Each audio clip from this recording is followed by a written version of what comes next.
Hello everybody. We will be talking about capacitors in series and in parallel. And as an example, we will take a parallel plate capacitor just as a typical instrument that represents capacitors.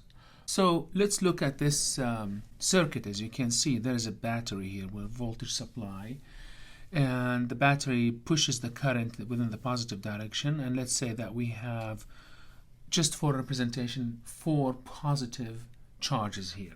Because here there's charges. Remember, this is an empty space here, but this is a capacitor. If you have charges here within nearby, it's going to draw what? The negative charges from the other side.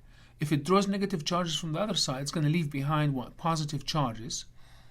And because there is positive charges here, it's going to draw negative charges from the other side. So remember, this is the number of charges on each plate when capacitors are joined in series will be the same all over the place. Okay, no matter what the capacitance is. If this is capacitance C1 and this is capacitance C2, they both have two different capacitance to take out charges. But since they are connected in series, if one of them has 4 charges, then the rest of the capacitors that are connected in series will have the same amount of charges no matter what. Let's go around in loop rules. So let's make this as a point A, and we're going to start with that here. We're going from the positive to the negative, so that must be what? A voltage drop. So this is, I'm going to call it V1, voltage drop. And you're going here again, positive, negative, that's another voltage drop, V2. Go around, go around, go around. From negative to positive, that's a positive voltage gain. Okay, so I'm going to say this is negative and this is negative, if you will.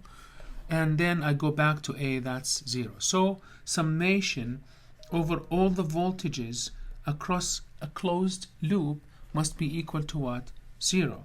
So I start from here, go here, that's a voltage drop minus V1, another voltage drop minus V2, go around, and that's equal to plus big voltage of the battery, and that we're going back to A, so I'm going to make it equal to 0.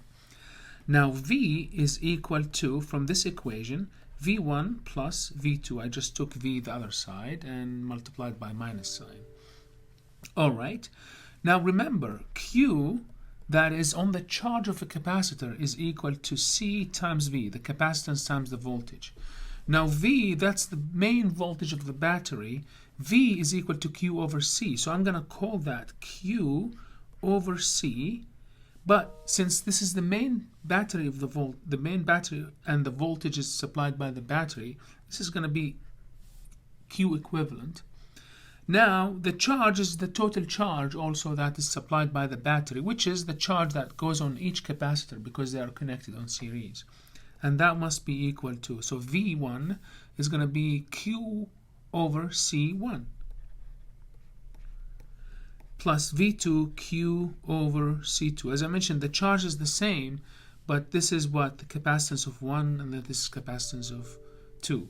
Now 1 divided by Q1, you get 1 over C equivalent is equal to 1 over C1 plus 1 over C2, and that's the equivalence of the total capacitance of 2 capacitors that are connected on series. Alright, now let's move on to the equivalent capacitor for capacitors connected on parallel.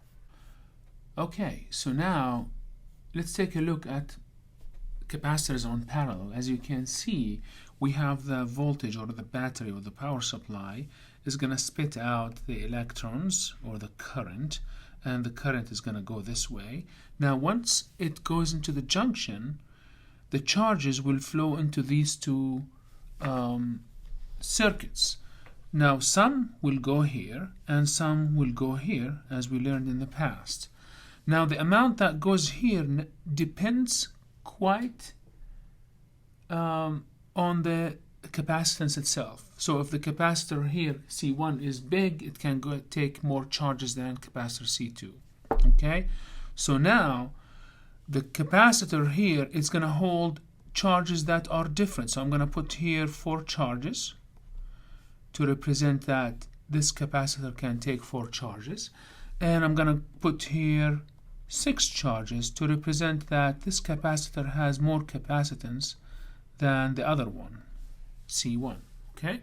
So now, the charges that flow here, I'm going to say, must equal to all the charges going here, Q1 plus all the charges go here, Q2. So I can write that Q is equal to Q1 plus Q2. Now we know that Q is equal to C times V, and here I'm going to say Q is going to come down here. C times V is equal to Q1 is equal to C1 times what? The voltage. Now what voltage is that? Remember, the value of the voltage here is the battery. Since this capacitor is connected on parallel or in parallel with this one, so the voltage across the capacitor C1 must be equal to V, the same voltage as the battery. The same here applies. This is on parallel or in parallel, so this would be also V. So that's V is going to stay as a V, is not V1 or V2, plus Q2, which is equal to C2 times V, divide by V, V by V by V goes away. So C equivalent now must equal, so this comes as C equivalent as C1 plus C2. Okay?